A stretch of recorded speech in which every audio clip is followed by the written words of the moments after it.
निश्चय नय भेद प्रभेद वाला प्रकरण यहाँ से हम शुरू कर रहे हैं। कल तक जो अपनी चर्चा चली है उसमें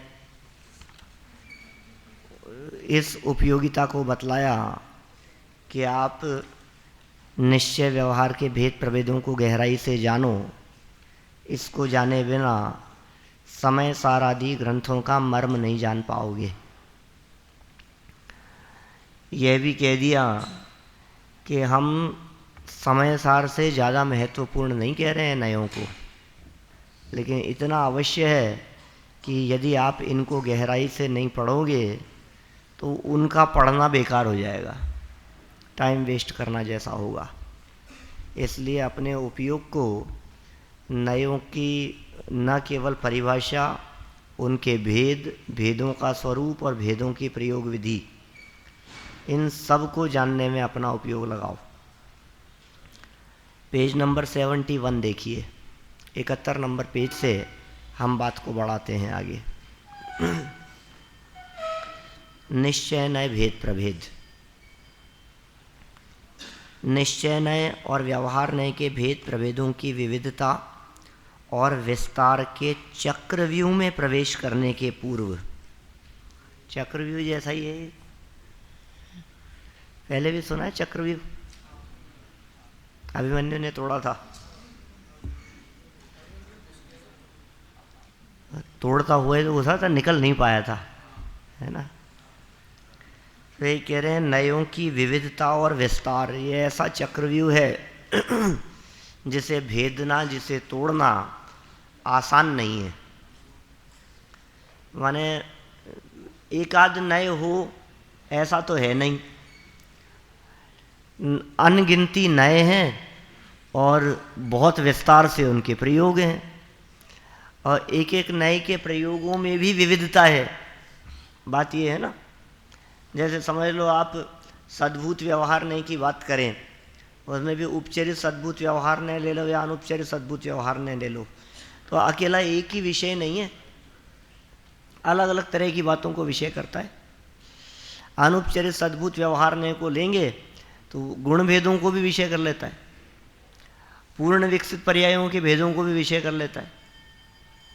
समझ में आ रही है बात। और यदि बात करो तो कई विषय और निकलेंगे इस तरह के। तो मेरा कहने का मतलब ये है कि ये नयों की चर्चा और भेद प्रभेद ये वास्तव में चक्रव्यूह जैसे ही हैं। तो ये कह रहे हैं प्रवेश करने के पूर्व जिनेंद्र भगवान के नए चक्र को चलाने में व समझने में रुचि रखने वाले आत्मार्थी जिज्ञासुओं से अब तक प्रतिपादित विषय का एक बार पुनरावलोकन कर लेने का सानुरोध आग्रह है। इससे उन्हें भेद प्रभेदों की बारीकियों को समझने में सरलता रहेगी। अब अवसर आ गया है कि हम सरलता और सरसता का व्यामोह छोड़ नए चक्र की चर्चा कुछ अधिक गहराई से करें। यह समय आ गया है, सरलता सरसता की बात को अब छोड़ देना चाहिए और थोड़ा सा गहराई में जाकर के इन बातों को समझना चाहिए। पीछे के विषय को एक बार पुनरावलोकन करने का इन्होंने अनुरोध किया है, तो क्या आप लोग कर पाएंगे? ऐसा होगा कि आप वापस पुराने विषय को, जो 70 पेज हमने पढ़े हैं, उनको एक बार देख पाएं? कैसे शब्द कहे इन्होंने? सानुरोध, अनुरोध सहित आग्रह है। देखें एक बार पुनः, ध्यान में है आपके सारी बातें। सबसे पहले नए ज्ञान की आवश्यकता, उसमें धवला का प्रमाण दिया। सम्यक दर्शन की प्राप्ति में नयों की उपयोगिता, उसमें माइल धवल का प्रमाण दिया। फिर उसके बाद में निश्चय और व्यवहार, ये जो नए हैं, ये नया चक्कर नहीं है, दो तरह के मूर्ख बतलाए थे वहाँ। फिर आगे चलते हुए समझ लो आप, यदि तुम सम्यक दर्शन की प्राप्ति करना चाहते हो तो लवणम मेणम मणियम और जय इच्छे उत्तरिदुम अन्नाण महोवयम सुलीलाए, है ना। तो निश्चय व्यवहार, ये नयों को मत छोड़ो, ठीक है ना। निश्चय व्यवहार के भेदों की बात है, नए नए को जानना जरूरी है। फिर उसके बाद में नयों के सामान्य स्वरूप की चर्चा प्रारंभ हुई। फिर नयों के सामान्य स्वरूप की चर्चा में क्या कहा, स्टार्टिंग से ही जनागम के अधिगम एवं प्रतिपादन में नयों का प्रयोग जैन दर्शन की मौलिक विशेषता है।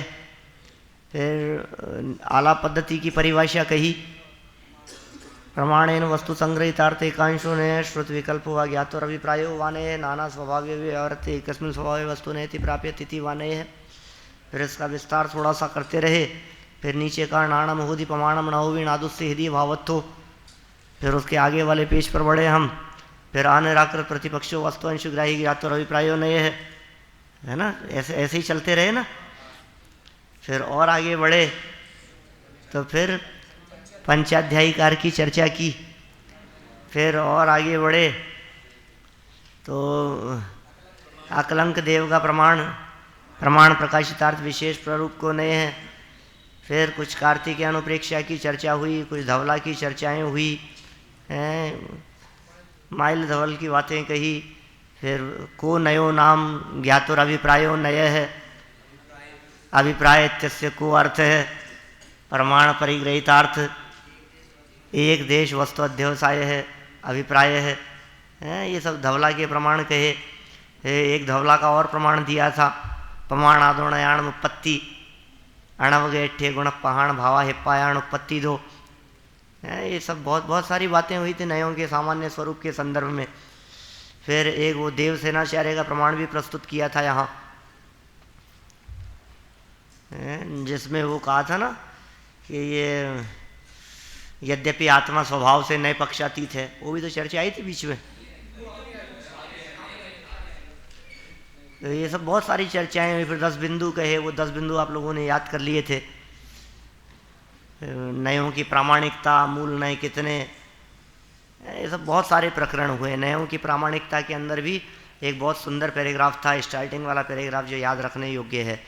फिर नीचे श्लोक वार्तिक का एक तर्क दे करके बात कह दी थी, कौन सी, ना प्रमाणम प्रमाणम व नयो ज्ञानात्मको मत है स्यात् प्रमाणिक देशस्तु सर्वथा पे विरोधित है।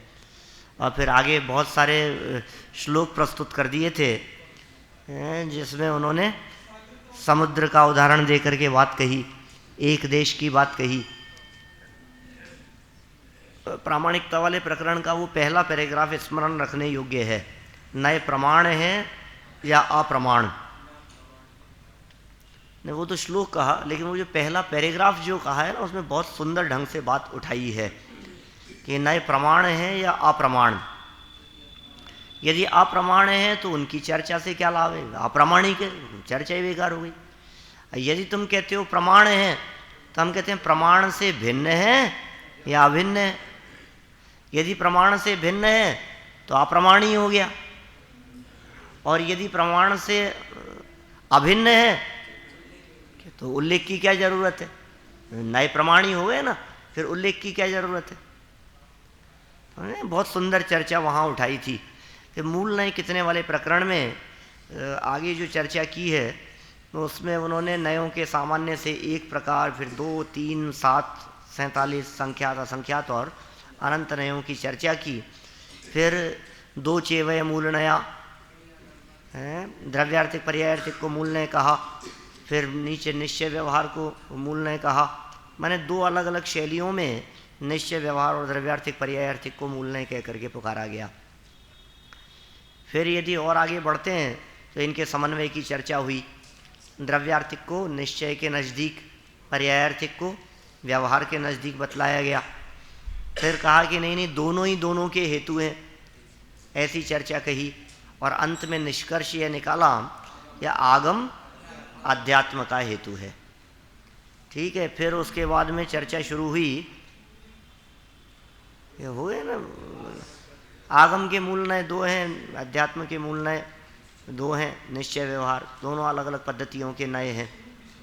फिर निश्चय व्यवहार स्वरूप विषय वस्तु वाला प्रकरण शुरू हुआ।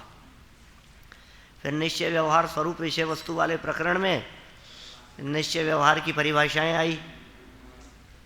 2-3 परिभाषाएं अच्छी याद करने के लिए कही थी आप लोगों को। अभेदानुपचारतया वस्तु निश्चय तिथि निश्चय है, भेदोपचारतया वस्तु व्यवहार तिथि व्यवहार है।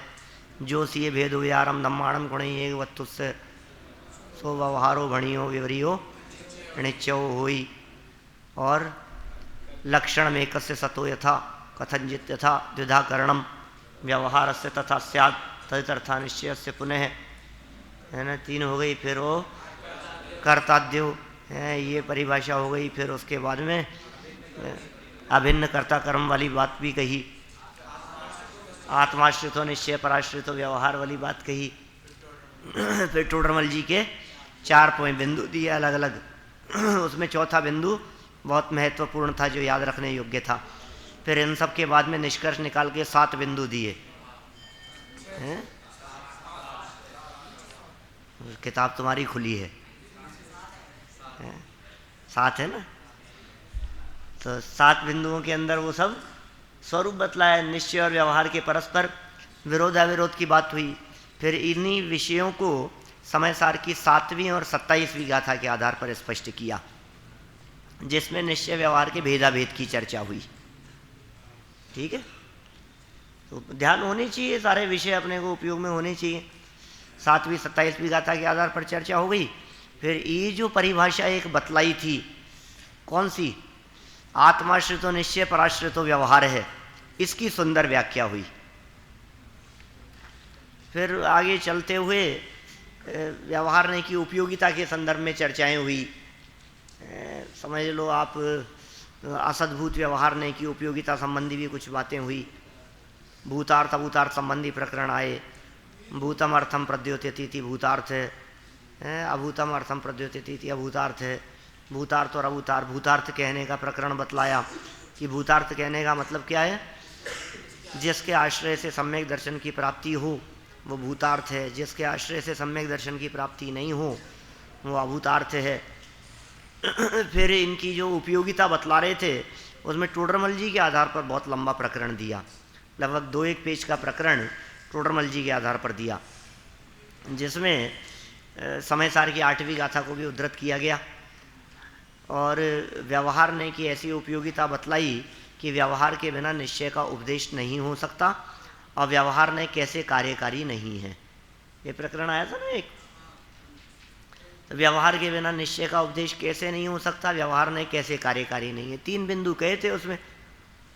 ये प्रश्न उठाने के पहले 8वीं गाथा को बतलाया था। उसमें पहला बिंदु ये था कि निश्चय से तो आत्मा परद्रव्यों से भिन्न, स्वभाव से अभिन्न, स्वयं सिद्ध वस्तु है। जो उसे नहीं पहचानते उन्हें ऐसे ही कहते रहेंगे तो वे कुछ समझ नहीं पाएंगे। इसलिए व्यवहार नए से शरीर आदि विशेषों के माध्यम से मनुष्य जीव, त्रियंश जीव हैं, ऐसे नर नारक आदि जीव के विशेष किए तो पहचान हुई। फिर दूसरा पॉइंट दिया अभेद आत्मा में भेद करके समझाने का। और तीसरा पॉइंट दिया मोक्ष मार्ग, निश्चय से तो वितराग भाव मोक्ष मार्ग है। यदि ऐसा ही कहते रहेंगे, नहीं पहचानेंगे, तो उन्हें परद्रव्य का निमित्त मिटने की अपेक्षा से व्रतशील संयम आदि रूप व्यवहार से समझाया। फिर कैसे ग्रहण नहीं करना, फिर इन्हीं तीनों बातों को और गहराई से समझाया। फिर ये सारे प्रकरण के बाद में 2 महत्वपूर्ण प्रकरण और थे निश्चय व्यवहार स्वरूप विषय वस्तु वाले प्रकरण में, जिनमें प्रतिपाद्य प्रतिपादक संबंध की चर्चा की और निषेधक निषेध्य संबंध की चर्चा की। और इन संबंधों को बतलाते हुए 4-5 पेज का इतना डिटेल में जो प्रकरण दिया, उसमें सब बादाम का वृक्ष, उसका पेड़, मिगी, ऐसे उदाहरणों की चर्चा की।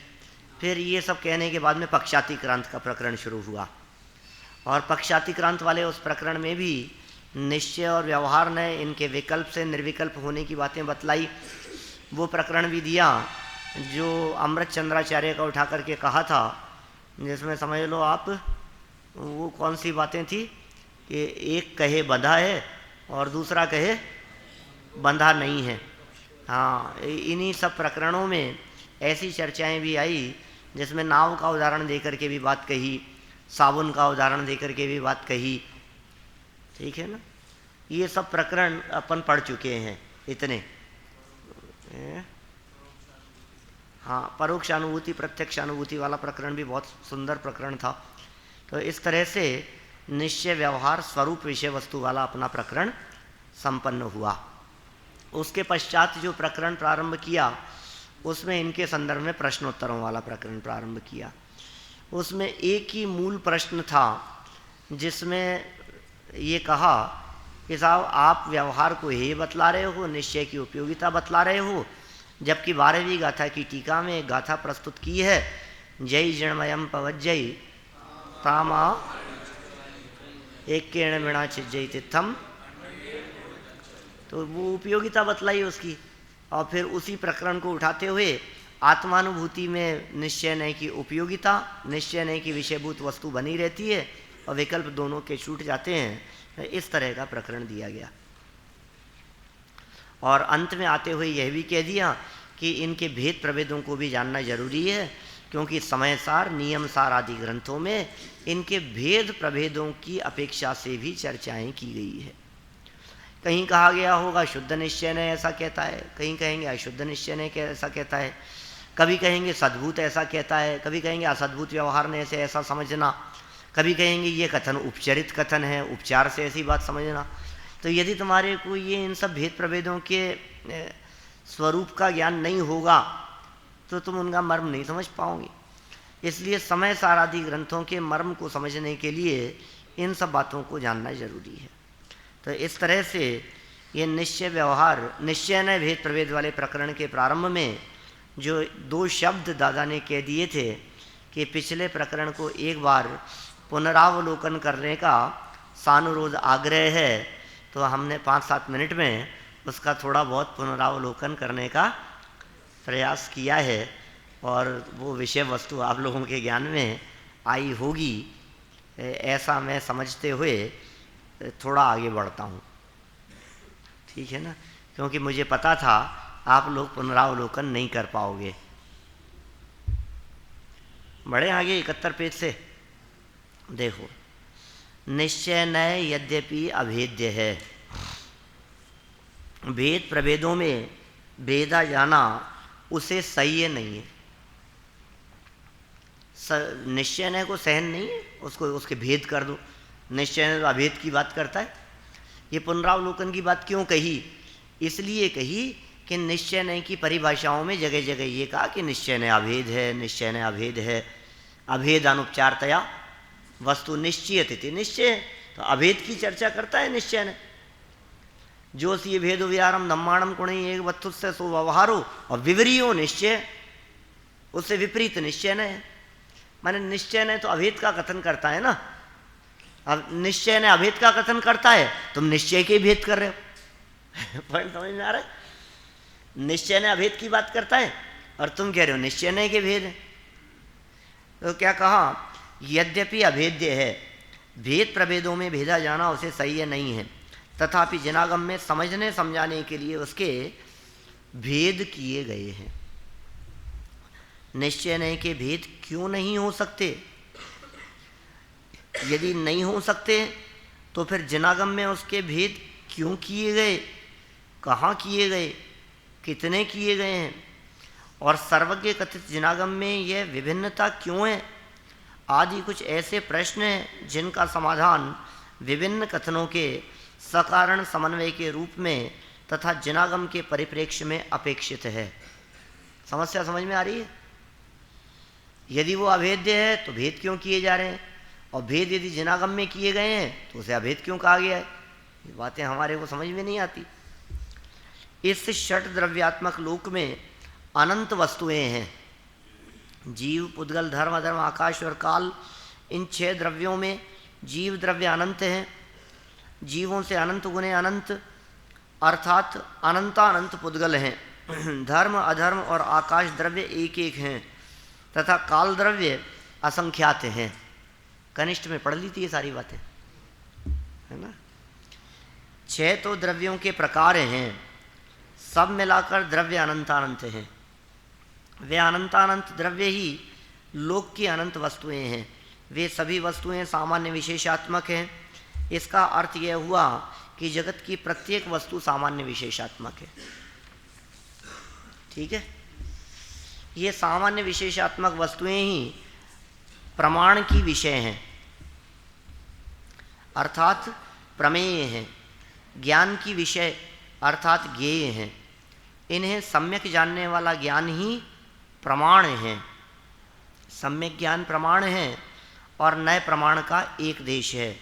यह बात स्पष्ट की ही जा चुकी है। ये सब बातें पहले हो चुकी है। हम जानते हैं सामान्य और विशेष को विषय करना ये प्रमाण का विषय है। ये परीक्षा मुख्य सूत्र में भी आपने बात पढ़ी है। ये वरिष्ठ में पढ़ा था,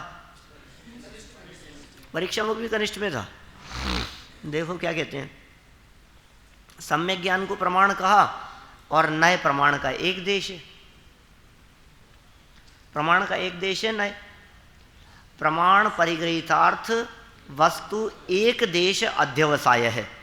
ये धवलाकार ने कही थी बात। प्रमाण के द्वारा ग्रहण की गई वस्तु के एक अंश को ग्रहण करना यह अभिप्राय है, और ऐसा अभिज्ञाता का अभिप्राय नए है। तो नए तो एक अंश को ग्रहण करता है। प्रमाणेन वस्तु संग्रहितार्थ एक अंशो नय है, ऐसा आलाप पद्धति में कहा था। प्रमाण के द्वारा ग्रहित वस्तु के एक अंश को ग्रहण करना नय का काम है, और प्रमाण का काम पूरी वस्तु को ग्रहण करना। तो प्रमाण सकलादेशी है और नय विकल्प को ग्रहण करता है, एक अंश को ग्रहण करता है। इस प्रकार प्रमाण का विषय संपूर्ण वस्तु है और नय का विषय वस्तु का एक देश अर्थात अंश है। नए अंश को ही ग्रहण करेगा और प्रमाण पूरी वस्तु को बतलाएगा। जब सामान्य विशेषात्मक वस्तु को सामान्य और विशेष इन अंशों में विभाजित करके समझा जाता है, तो सामान्य अंश को विषय करने वाला एक नय होता है और विशेष अंश को विषय बनाने वाला दूसरा नय। प्रथम का नाम निश्चय नय है, दूसरे का नाम व्यवहार नय। दो नय हैं, दो नयों में पूरी वस्तु को ग्रहण करना है। एक ने सामान्य अंश को ग्रहण किया, एक ने विशेष अंश को ग्रहण किया। विशेष अंश पर्याय हैं, गुण भेद हैं, ये सब विशेष हैं, और सामान्य अंश मूल वस्तु है।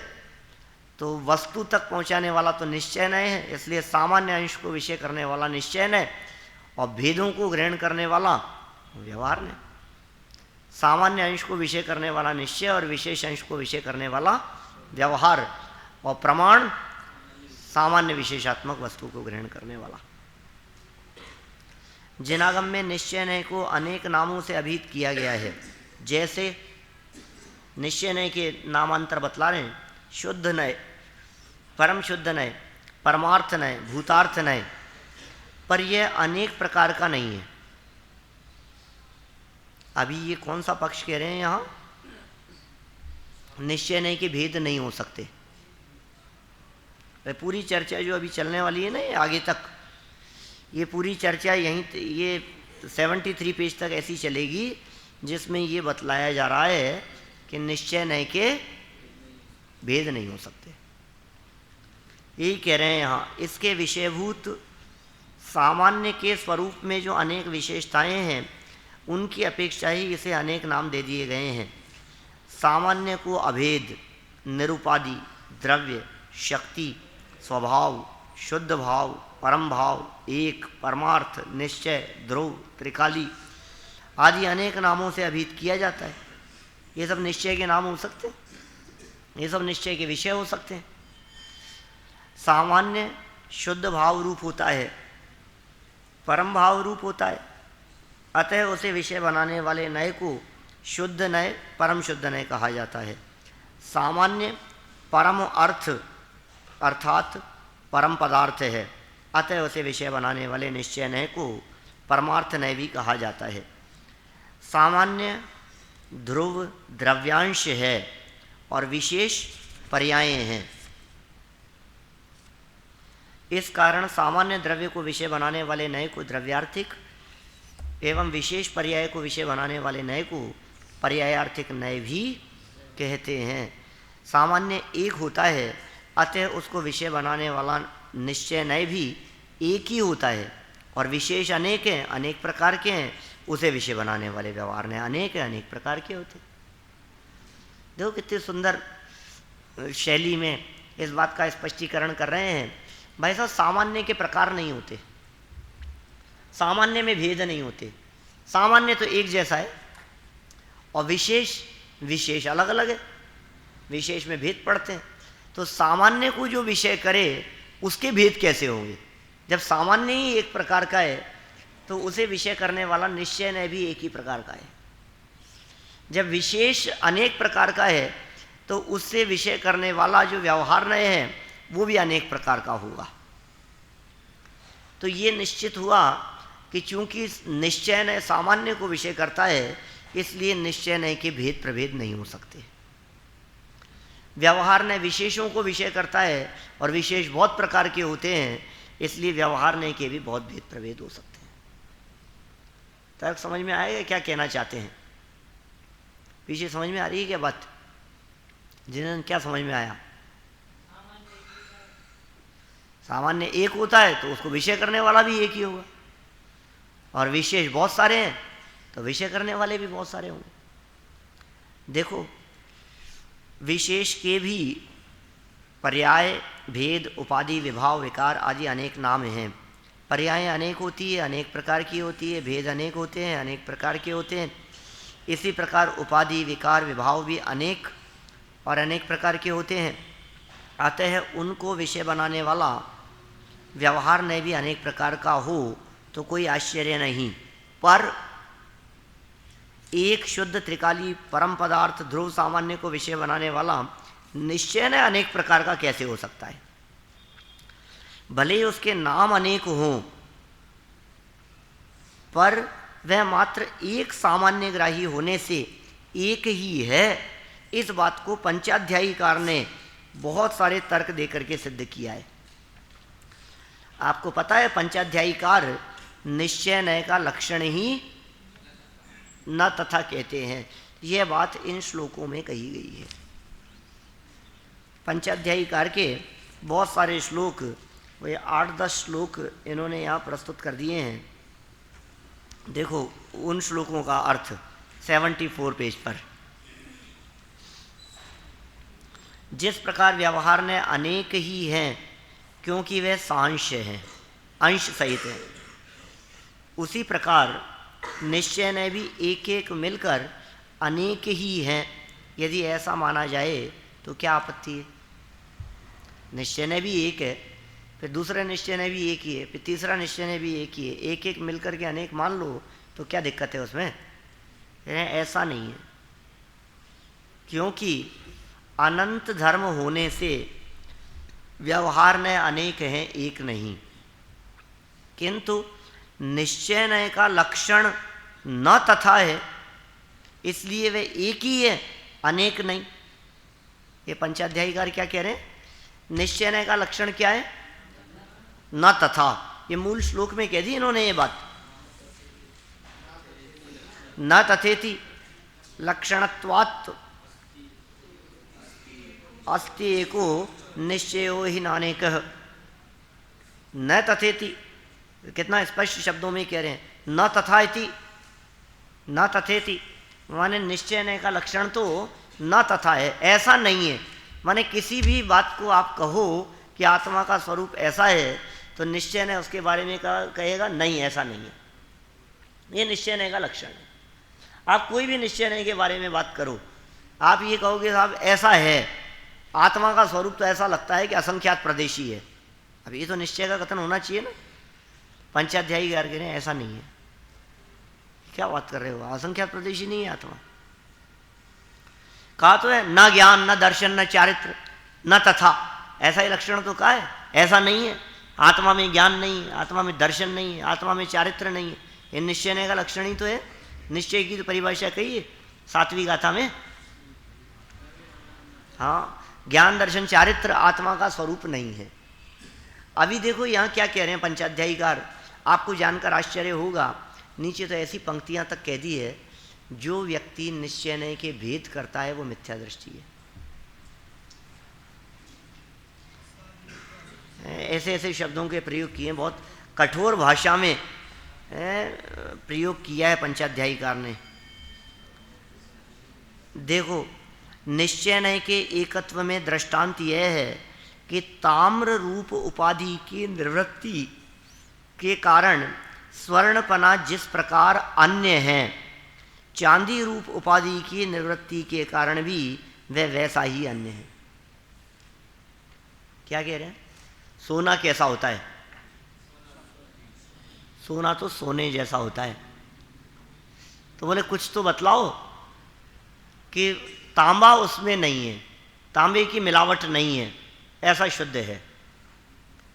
तो कहा तांबे की मिलावट से रहित जैसा शुद्ध है, उसी तरह से कि चांदी की मिलावट से रहित शुद्ध है। तो और मिलावट से रहित शुद्ध यदि उसे कहो तो क्या कहेंगे? भाई साहब ना तथा है, बस इतना मान लो आप तो कि तांबे जैसा नहीं है, चांदी जैसा नहीं है, पीतल जैसा नहीं है। ऐसा यदि आप कहते हो तो सोना तो सोने जैसा है, तो ऐसा नहीं है तो चांदी से रहित जैसा है, तो तांबे से रहित कहने पर भी वैसा ही है। क्या फर्क पड़ गया? तो न तथा कह करके कहना चाह रहे हैं गुण भेद वाला आत्मा नहीं है, प्रदेश भेद वाला आत्मा नहीं है, शरीर वाला आत्मा नहीं है, संयोगों वाला आत्मा नहीं है। तो ये जो नहीं है लगाया ना, तो कितने भी नहीं है कहते रहो, आत्मा तो है जैसा है। तो निश्चय नय से आत्मा का स्वरूप वो भेदों के माध्यम से देखा जाने वाला नहीं है, उसमें किसी तरह के भेद नहीं होंगे। ज्ञायक तो बस ज्ञायक ही है, छठी गाथा वाला जो विषय कहा था वैसा। इस कथन से उसका निराकरण हो गया। जो अपने ज्ञान के अपराध से निश्चय नय को अनेक प्रकार का मानते, उन सब का निराकरण कर दिया। यहाँ अपराध करते हैं जो निश्चय नय के भेद मानते हैं, उनके ज्ञान का अपराध है वो। निश्चय नय के भेद मान लेना ज्ञान का अपराध है। एक शुद्ध द्रव्यार्थिक नय है, उसी का नाम शुद्ध निश्चय नय है, और दूसरा अशुद्ध द्रव्यार्थिक नय है, उसका नाम अशुद्ध निश्चय नय है। इत्यादि रूप से जिनके मत में निश्चय नय के बहुत से भेद माने गए हैं, वे सब सर्वज्ञ की आज्ञा उल्लंघन करने वाले होने से नियम से मिथ्या दृष्टि है। और ये पंचाध्यायीकार की तो शैली अलग ही है। ये पंचाध्यायीकार की बातें हैं, ये पंचाध्यायी में ही मिलेगी, इसके अलावा कहीं नहीं मिलेगी। क्या आगे पंचाध्यायीकार के नए भी अपने कोर्स में हैं, अपन उनको भी पढ़ेंगे महीना 2 महीने बाद में, जब तक भी पहुँचेंगे वहाँ, तो उसमें ये बात बतलाएंगे उस प्रकरण को प्रारंभ करते समय कि जिनागम में प्रयोग किए गए समस्त नए पद्धति वो एक तरफ, और अकेले पंचाध्यायीकार के नए एक तरफ। पंचाध्यायीकार का दृष्टिकोण वो अलग ही प्रकार का है। सारी वीतरागी दिगंबर परंपरा निश्चय नय के भेद प्रभेदों को स्वीकार करती है। कहीं शुद्ध निश्चय नय, कहीं अशुद्ध निश्चय नय, कहीं साक्षात हैं, इस प्रकार की भेदों की चर्चा करती है। और पंचाध्यायीकार कैसी शैली में बात कर रहे हैं कि जो ज्ञान के अपराध से ऐसी बातें स्वीकार करता है, वो व्यक्ति मिथ्या दृष्टि है, सर्वज्ञ की आज्ञा का उल्लंघन करने वाला है, और नियम से मिथ्या दृष्टि है। ऐसे कठोर शब्दों का प्रयोग कर रहे हैं, क्या करें भाई। लेकिन वो भी जिनागम में ही है, और ये भी विवक्षाएं ही है। इनके द्वारा कही गई बातें भी किसी विवक्षा से सही है, सत्य है, इसलिए ये बातें भी हमारे ज्ञान में होनी चाहिए। आशय यह है कि जितने भी जीवादिक पदार्थ हैं, उनको व्यवहार और निश्चय नय के द्वारा अविरुद्ध रीति से उसी प्रकार समझना चाहिए जिस प्रकार वे आत्मशुद्धि के लिए उपयोगी हो सके। यहाँ पर सामान्य मात्र वस्तु निश्चय नय का हेतु है, और कर्म कलंक से रहित ज्ञान स्वरूप आत्म सिद्धि इसका फल है। इस प्रकार हम देखते हैं कि पंचाध्यायीकार के मतानुसार निश्चय नय के भेद संभव नहीं है, क्योंकि उसका विषय सामान्य है। जब सामान्य ही एक है तो उसका ग्राहक नय अनेक प्रकार का कैसे हो सकता है। ये इस तरह से पंचाध्यायीकार की बात कह करके, और उससे पहले सामान्य एक प्रकार का होता है, इस तरह के तर्क देकर यह सिद्ध किया गया कि निश्चय नय के भेद प्रभेदों की कोई आवश्यकता नहीं है। निश्चय माने निश्चय, बस बात खत्म। जब हमने कहा निश्चय, तो निश्चय एक ही प्रकार का होता है, दूसरी कोई बात नहीं। अब दूसरा प्रकरण, इस प्रकरण को आरंभ करते हुए कुछ प्रश्न उपस्थित किए थे, उनमें से निश्चय के भेद क्यों नहीं हो सकते, इस प्रश्न पर विचार करने के बाद अब यदि नहीं हो सकते तो फिर जिनागम में उसके भेद क्यों किए गए, कहाँ किए गए, कितने किए गए, और सर्वज्ञ कथित आगम में यह विभिन्नता क्यों है, इन पर विचार अपेक्षित है। माने अब जो प्रकरण प्रारंभ हो रहा है, ये निश्चय नहीं के भेद वाला प्रकरण प्रारंभ हो रहा है। अभी तक जो प्रकरण जो चर्चा की है वो सारी चर्चा निश्चय नहीं के भेद नहीं हो सकते इस संदर्भ में की गई है। ठीक है, आप प्रश्न चाहें तो एक लिख सकते हैं, निश्चय नहीं के भेद क्यों नहीं हो सकते, सतर्क समाधान कीजिए, तो उसमें ये प्रकरण गर्भित हो जाएगा। निश्चय नहीं के भेद क्यों नहीं हो सकते, और आपको पंचाध्यायीकार का तर्क देना है।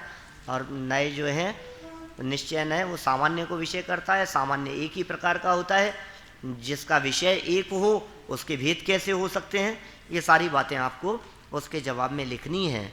अब निश्चय नय के भेदों वाला प्रकरण अपन आगे मंडे को बढ़ाएंगे। अभी की बात को उपस्थिति